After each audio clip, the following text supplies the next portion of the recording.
Bonjour. Eh bien voilà, c'est fini. Ce n'était pas Capri, c'était Naples. Une exposition hors norme. Pas d'installation dans une salle à part, avec un tarif à part. Non, les œuvres napolitaines ont été exposées dans la Grande Galerie, au sein même de la collection italienne du Louvre. Une idée brillantissime pour un résultat génialissime. Et cette vidéo me permet de jouer les prolongations. Il serait illusoire de vouloir commenter tous les tableaux en si peu de temps. J'ai donc délibérément mis de côté certains des plus grands artistes en leur temps, d'autant que quelques-uns ont déjà fait l'objet d'une vidéo. Bellini aussi, de côté, même si j'avoue, lorsque j'ai vu sa transfiguration pour la première fois, je suis resté bouche bée. Non mais, regardez la déclinaison du blanc du vêtement du Christ. Le premier tableau que j'ai sélectionné évoque la modernité au début du XVe siècle. Le premier jour de l'exposition, j'arrive avec mon petit groupe devant le seul, l'unique Masaccio que j'ai jamais vu au Louvre. J'étais tellement ému que j'en avais les larmes aux yeux et des trémolos dans la voix. Une émotion contagieuse puisque mes clients aussi ont sorti les Kleenex. Alors pourquoi autant d'émotions ? Cette crucifixion est une sorte de capture d'écran de la modernité. Un peu comme la première photographie qui sort de la boîte en 1827. Niepce a dû en être complètement bouleversé. Et là, avec Masaccio, ça y est, on entre en plein dans la première Renaissance. Sur ce tableau donc, on retrouve le langage du Moyen-Âge, avec le fond doré notamment. Mais aussi, il y a ce réalisme naissant. En substance, pourquoi peindre le ciel doré lorsqu'en ouvrant la fenêtre, on voit qu'il est bleu ? Sur le même principe, imaginez le fidèle au pied de la croix. S'il lève les yeux, qu'est-ce qu'il voit ? Eh bien, le torse de Jésus et sa tête inanimée penchée en avant. Vu sous cet angle, le cou est invisible. Et c'est ça que peint Masaccio. Cela peut paraître maladroit, mais d'une certaine manière, il réalise ici l'un des premiers raccourcis de l'histoire de l'art. En plus, les trois personnages endeuillés au pied du Christ montrent leur suprême douleur, plus particulièrement cette Marie-Madeleine, sur qui semble peser toute la tristesse du monde. Et bien ça aussi, c'est extrêmement novateur. La deuxième étape de ma sélection regroupe des tableaux avec des détails très drôles. D'ailleurs, ça m'a permis de découvrir un artiste que je ne connaissais pas, Niccolò Antonio, Colantonio pour les intimes. Saint Jérôme dans son cabinet, que l'on identifie grâce à son auréole. Le pape Damas Ier l'avait embauché en 383 pour traduire la Bible.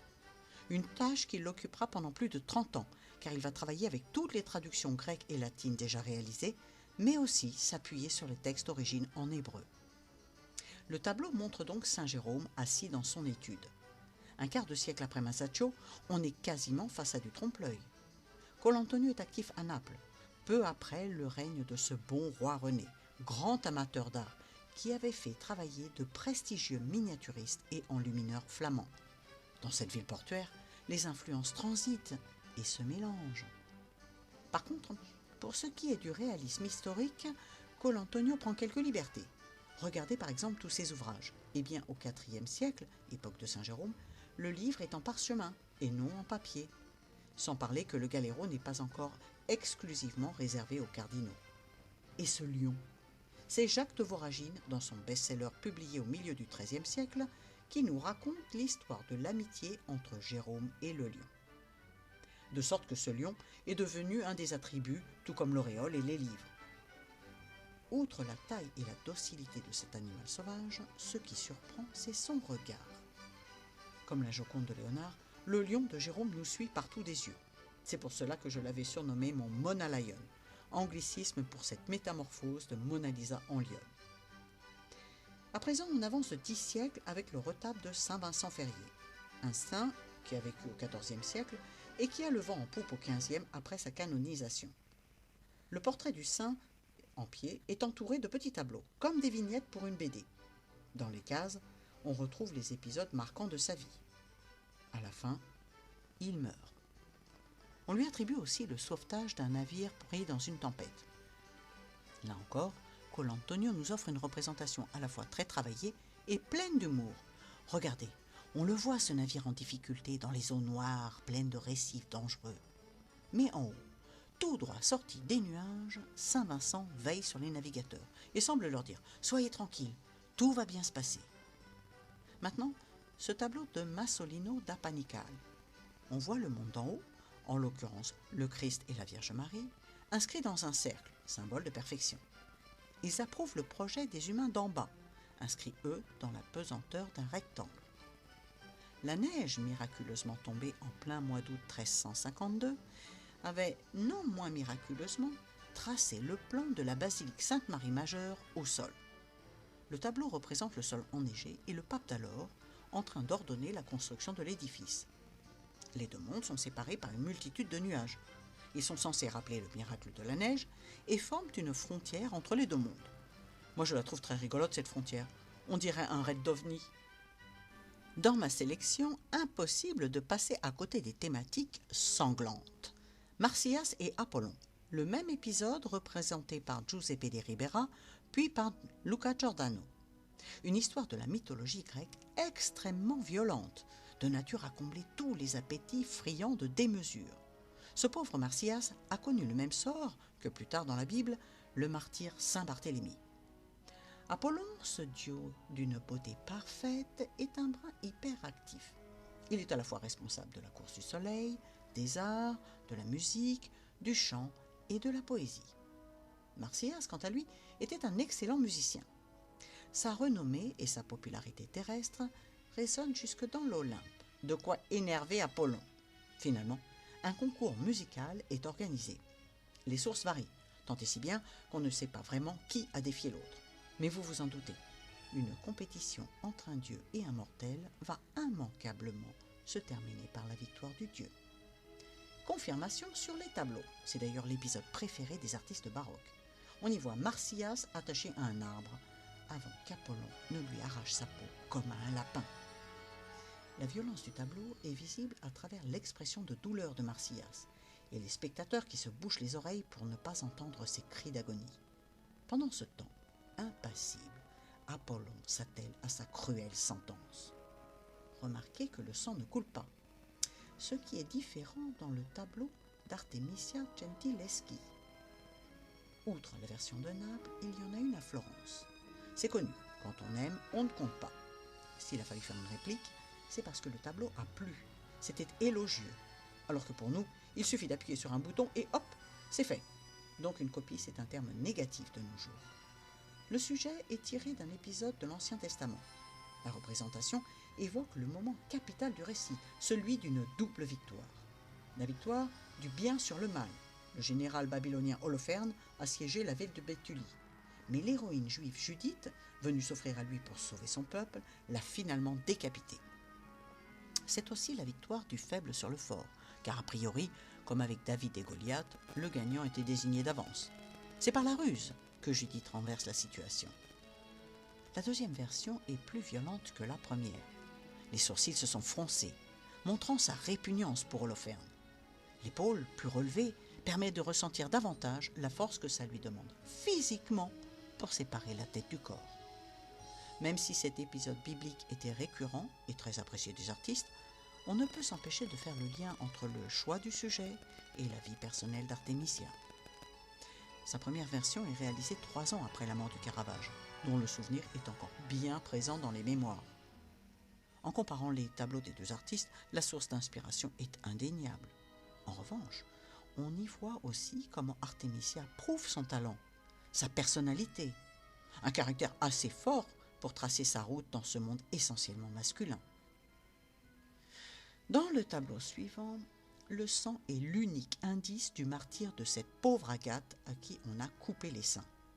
Francesco Guarino n'a mis aucun attribut biblique permettant l'identification d'une sainte. Il pourrait tout aussi bien s'agir d'un portrait profane. Pourtant, la dramatisation et cette mise en scène en contre-plongée transcendent et magnifient la jeune femme, jusqu'à l'élever dans une dimension sacrée. Pour terminer, je vous propose un bouquet de beauté, grâce et poésie, comme le résume un célèbre slogan publicitaire. Commençons avec Guido Reni, Atalante et Hippomène. Le tableau de Naples est la seconde version peinte par l'artiste. On ne sait rien de la commande. Quoi qu'il en soit, là encore, nous avons 2 tableaux. Atalante ne veut pas se marier. Pour évincer les prétendants, elle les défie à la course, domaine dans lequel elle excelle. Imaginez la motivation des galants, puisque si gagner signifie épouser la belle, perdre signifie mourir. C'est tout l'un ou tout l'autre. Hippomène est très amoureux d'elle. Il sait que pour gagner, ses mollets n'y suffiront pas. Heureusement, Aphrodite Vénus vient à son secours et lui donne des pommes d'or du jardin des Hespérides. Pendant la course, alors qu'Atalante est en tête, comme toujours, Hippomène jette les pommes les unes après les autres. La jeune fille se baisse pour les ramasser et perd ainsi un temps précieux. Le stratagème fonctionne. Hippomène passe devant et remporte la course. C'est ce moment précis que le peintre représente. D'ailleurs, plus qu'une course, cela ressemble à une parade nuptiale, où l'érotisme relie les personnages bien plus que la rivalité de l'épreuve n'était censée les distancer. Et ces jambes qui se croisent annoncent le ballet conjugal qui va suivre. Et en dernier, la splendide Antea du Parmesan. Elle est tellement belle qu'on en oublie cette déformation ingresque de l'épaule. Si Ingres se concentre sur les lignes plutôt que sur l'anatomie du modèle, le Parmesan est aussi connu pour son appétit pour les jeux d'optique, comme en témoigne son autoportrait. Par ailleurs, ces distorsions sont typiques du maniérisme, le mouvement qui suit la Renaissance. C'est donc intentionnel et non une maladresse. Revenons à cette épaule. Dessus, une peau de bête, complètement aplatie, avec les pattes inertes. On a tous déjà vu ce genre de vison avec la tête et les pattes de l'animal. Qu'il y ait encore les dents, rien de choquant donc. Une main est gantée, l'autre non. Et la chaîne? Finalement, l'animal était-il encore vivant? Sa maîtresse craignait-elle de se faire mordre? Honnêtement, même si le traitement est extrêmement réaliste, j'y vois le corps d'un animal mort et la tête d'un animal encore vivant. Considérons que c'est une première énigme. Il y en a une autre. Qui est cette personne qui nous dévisage? Un modèle? La compagne du maître? Une dame de la noblesse, comme pourraient l'indiquer les bijoux et riches parures? Ah, on aime bien les mystères. Ça participe à la célébrité. C'est là que je convoque Léonard et Léa Joconde pour la seconde fois dans cette vidéo. Ces deux portraits ont un point commun. Lorsqu'on les voit en vrai pour la première fois, on est souvent déçu. Et ça, j'ai pu l'observer à chaque fois avec mes touristes lorsque je leur ai montré l'affiche avant le tableau. Pourtant, si on peut les approcher d'aussi près grâce aux nouvelles technologiques, c'est avant tout parce qu'elles sont parfaitement peintes, imparfaites comme n'importe quel être humain, d'un réalisme plus vrai que nature. Mon professeur de trompe-l'œil me disait toujours « Il ne faut pas que ça soit vrai, mais que ça ait l'air vraisemblable ». Et ces deux femmes sont vraisemblablement humaines, donc intemporelles. Et c'est pourquoi elles continuent de nous toucher. C'est avec ce moment de grâce que je vous dis au revoir et vous souhaite à toutes et à tous une excellente journée.